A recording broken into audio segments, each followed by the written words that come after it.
2026 is no longer a distant future, but most people still don't know what kind of economic year 2026 will actually be. In this video, I won't use cliché sentences like, "This sector will explode," or "invest here." In this video, we will talk about where the global economy is generally heading in 2026, which sectors truly have growth potential, which areas may sound good but are actually risky, and most importantly, how an ordinary person should read and understand this picture. This is not investment advice, and it's not an economics lesson. This video is for those who want to see the big picture as we move into 2026. If you've been wondering what's really going on in the coming years, by the end of this video, at the very least, you'll know which areas you should pay attention to. So, come on, let's start with the big picture.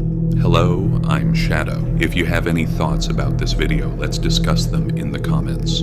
The big picture of 2026. Where is the global economy going? Over the past few years, one thing has become very clear. The global economy is no longer moving at its old pace. The rapid post-pandemic recovery is over. The era of cheap money has ended. Interest rates have risen and risk has become expensive. 2026 looks like this economically. Not a major crisis, but also not a period where everyone is making money. The common point international institutions agree on is this: the global economy will grow slowly, but in a controlled way. What does that mean? It means this: the cost of wrong decisions is higher, but for those in the right place, opportunities are clearer. There's no longer a period where everyone wins, but those in the right sector do. And now we come to the real issue, where the money is flowing.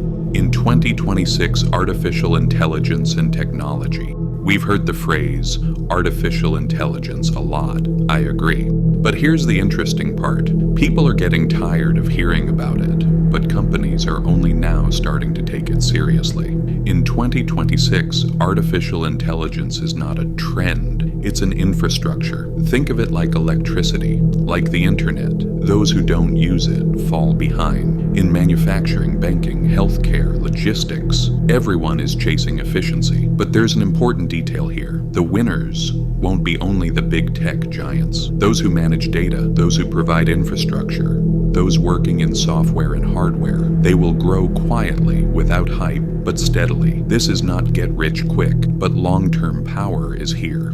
Green energy, the realistic side. When people hear green energy, some immediately lose interest. But this isn't about ideology, it's about necessity. Governments can't go back, because going back is more expensive. In 2026, solar, wind, energy storage, battery technologies. These are no longer future plans, they are current needs. But let me be very clear, not every green energy company will win. The winners will be those that have strong infrastructure, can access government support, have solved the storage problem, so selectivity is essential here too. Manufacturing and industry. Global production is being reshaped. They've seen the cost of leaving everything to a single country. But bringing production back is expensive. So what's the solution? Automation. In 2026, smart factories, sensor-based production, digital maintenance systems. These are not luxuries, they're necessities. Companies that produce and use technology are growing quietly. They may not make headlines, but that's where the money is moving. Energy and natural resources. Fossil fuels are not gone, and they won't disappear at the short term, but they are changing form. Transition fuels like natural gas are still important in 2026, especially infrastructure, energy, logistics, storage. These areas stand out. Energy is no longer just about producing it. Transporting it, storing it, and managing it matter just as much.